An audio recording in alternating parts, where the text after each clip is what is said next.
اب یہ میرا فیلڈ نہیں، جو بات میں کہنے جا رہا ہوں یہ میری فیلڈ نہیں، اصولاً تو مجھے اس میں بولنا ہی نہیں چاہیے، لیکن آپ ہی لوگوں سے کچھ سنا۔ اور کتنے ہی مرد ایسے کہ اس لیے اپنی بیویوں سے ناراض ہو جاتے ہیں کہ ان کو فلٹر لگی ہوئی جو خواتین ٹک ٹاک پہ نظر آتی ہیں۔ اب کیا ہوتی ہیں فلٹر والی خواتین مجھے نہیں پتا، لیکن لوگوں نے مجھے بتایا ہے کہ بد شکل سے بد شکل اور بدتر سے بدتر اور چڑیل بھی اگر کوئی ہو تو ایسے آج کل فلٹر وغیرہ آ گئے ہیں کہ آپ کو وہ حسن کی پری اور جنت کی حور سے بھی 2 قدم آگے نظر آئی ہو رہا ہے۔ اسلام نے حجاب کا ایک مقصد یہ بھی بتایا کہ مرد کی نگاہ ادھر ادھر نہ پڑے، ادھر ادھر نگاہ پڑے گی تو اس کو اپنی بیوی چونکہ ہر وقت دیکھتا رہتا ہے نا، وہ اچھی نہیں لگے۔ اگر کبھی ان خاتون سے شادی ہو جائے جن سے یہ اتنا متاثر ہیں، جو ٹی وی کی شو میں بیٹھی ہیں، جو مارننگ شو میں، کتنی عجیب بات ہے، یہ جو مارننگ شو ہوتے ہیں 5 طلاقیں جن عورتوں نے لی ہیں وہ آ کے وہاں پہ بھاشن دیتی ہیں کہ گھر کس طرح چلایا جاتا ہے۔ 5 طلاقیں لی ہوئی عورتیں وہ ہم کو بتا رہی ہیں کہ اپنے گھر کو کیسے چلا۔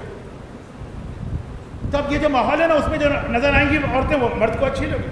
اس لیے مرد کی نگاہ دنیا کا سب سے بڑا فتنہ نہ صحیح تو بڑے فتنوں میں سے ایک۔ آج آغاز جہاں سے ہوا تھا قرآن نے کہا وَيَذْهِبَ عَنْكُمْ رِجْسَ الشَّيْطَانِ، شیطان کی پلیدی سے دور کرنا۔ کتنی مشہور ہوتی ہے کہ شیطان کا سب سے پہلا اور سب سے بڑا تیر آنکھ ہوتی ہے، نگاہ۔ نہیں گھر کیوں ٹوٹ رہے ہیں؟ کوئی وجہ تو ہوگی نا۔ 2-3 چیزیں، مرد کو اپنی بیوی اچھی نہیں لگتی، وہ اچھی لگتی۔ پہلے تو خالی ٹی وی تھا، لیکن اب یہ آج کل میڈیا کی وجہ سے اور فلٹر کی وجہ، اور عورتوں کو اپنے شوہر اچھے نہیں لگتے، وہ اچھے لگتے۔ دوسری برداشت نہیں کرتے۔ اچھا اگر آپ معصومین کی سیرت دیکھ لیں، ہر امام برداشت والا ہے کہ نہیں، مگر جب حلم کی بات آتی ہے، حلم کا مطلب ہے ٹالرنس۔ ایک ہوتا ہے صبر سجادیہ، مصیبتیں ہیں آپ برداشت کریں۔ ایک ہوتا ہے حلم، ٹالرنس، وہ اس کے لیے کس کا نام ہے؟ حلم الحسنیہ، صولت الحیدریہ، عصمت الفاطمیہ، حلم الحسنیہ، شجاعت الحسینیہ، صبر سجادیہ۔ حلم کے معنی ہے کہ آدمی میں باتیں سن کر برداشت ہو۔ شوہر بیوی رہتے ہیں، کبھی شوہر کچھ غلط بات بھی کرے گا، بیوی میں برداشت۔ بیوی ہے بہرحال انسان ہے، تو بکری تو ہے نہیں، کبھی وہ بھی غلط بات کرے گی، غصہ آ جائے گا، برداشت۔ آقا حسن کا حلم کیوں اتنا مشہور؟ اب چونکہ یہ مثالیں زیادہ عورتوں کے لیے بن رہی ہیں تو مرد سمجھتے ہیں کہ ہم ہمیشہ بے گناہ ہیں، عورتیں ہی قصوروار۔ ایسا نہیں ہے، موضوع ایسا نہیں۔ جس بیوی نے آقا حسن کو زہر دیا، جعدہ ابن اشعث ابن قیس، اس تک کو میرے مولا نے طلاق نہیں دی تھی، جبکہ گھر والوں نے کہا تھا کہ جب آپ کو پتہ ہے تو طلاق دے۔ برداشت۔ ہماری ایک مومنہ بچی کتنی ہی بگڑ جائے زیادہ جیسی تو نہیں بنے گی، برداشت۔ اگر کہ اسلام نے عورت سے زیادہ توقع کی ہے کہ وہ مرد کی باتیں برداشت کرے۔ اب یہ روزے کا جو امام حسن کی سیرت میں برداشت، اور رمضان کے مہینے کا مقصد روزہ اور روزے کی سب سے بڑی خصوصیت صرف اللہ کے لیے۔ لکا سمتو، یہ کام میں صرف تیرے لیے کر رہا ہوں۔ شوہر اور بیوی کی زندگی میں بھی یہ ہونا چاہیے۔ کیسے؟ وقت نہیں ہے نا، چھوٹی سی مثال دے رہا ہوں۔ جیسا کہ میں نے کل اعلان کیا تھا کہ ابھی تو فی الحال میرے ذہن پورا ارادہ کہ آئندہ نہ میں پچھتاؤں نہ آپ پچھتائیں، ماہ مبارک رمضان میں تو کراچی نہیں آنا۔ عرب تو ربی میں پھنس کر عزائم، پروردگار خود ہی ایسے حالات بنا دے، وہ الگ چیز۔ لیکن فی الحال میرا ارادہ ہے تو یہ آخری تقریب 15 منٹ زیادہ ہو گئی، بس اختتام، کیونکہ عید کی رات ہے۔ عید بہی مانا کہ رمضان کی عید کو قرآن نے عید ڈکلیئر کیا، تو مسائل تو میں نہیں پڑھ سکوں گا، یہ آخری دن۔ روزہ کیا ہے؟ صرف اللہ کے لیے نا،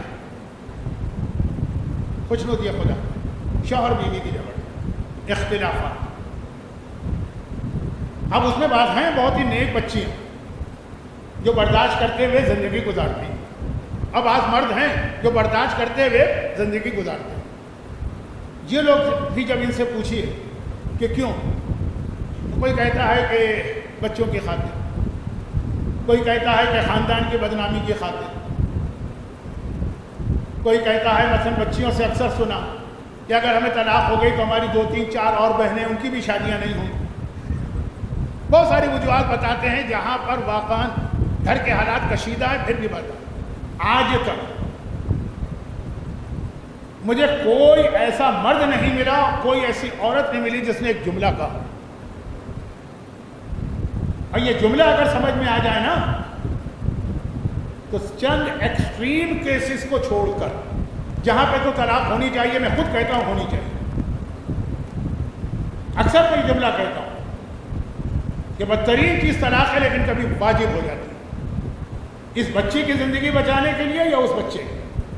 لیکن بات ہو رہی ہے کہ جہاں وہ اتنا ایکسٹریم کیس نہیں ہوا. یہ جملہ میں نے آج تک نہیں سنا کہ کسی بچی سے پوچھے کہ بھائی گھر میں تمہیں پرابلم ہے، شوہر ایسا ہے، ساس نندے ماحول، پھر بھی تم گزارا کر رہی ہو.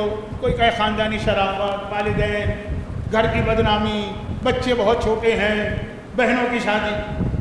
کوئی یہ کہے کہ میں اس جیسے روزہ ہے نا اس طرح اللہ کے میرا پروردگار اس میں خوش ہے، میرا پروردگار اس میں راضی ہے، اس لیے میں اپنے شوہر کی بدزبانی بھی برداشت کرتی ہوں کہ اجر مجھے وہاں سے ملے. کوئی مرد ایسا نہیں ملا جو کہے کہ میں اس لیے برداشت کر رہا ہوں کہ میرا خدا خالصتاً اللہ کے لیے یہ کام میں کر رہا ہوں. اور یہ جملہ نہ کہنا دلیل اس بات کی ہے کہ تصور ہے ہی نہیں کہ شادی شدہ زندگی کے مسائل کا ثواب کتنا اللہ نے رکھا. انبیاء کا ثواب بتایا گیا کہ بیوی اگر غلط ہو شوہر برداشت کر لے تو کتنے انبیاء کا ثواب ہے. حضرت ایوب تک کا لفظ آیا کہ جو حضرت ایوب کو اجر مل رہا صبر پر وہ اس شوہر کو ملے. ہم کہاں، ایوب نبی کہاں. اب بیوی اگر شوہر کی زیادتیاں برداشت کر رہی ہو اور صبر کر رہی ہو، بچوں کی وجہ سے نہیں، خاندان کی وجہ سے نہیں، بہنوں کی وجہ سے، سب ہونا چاہیے اللہ کی وجہ سے، تو اتنا اجر و ثواب ملے گا جو آسیہ کو ملا تھا جو فرعون کی بیوی. اللہ ذہن میں آ جائے جو روزے کا سب سے بڑا مقصد ہے کہ یہ بھوک اور پیاس آئے خدا صرف تیرے لیے.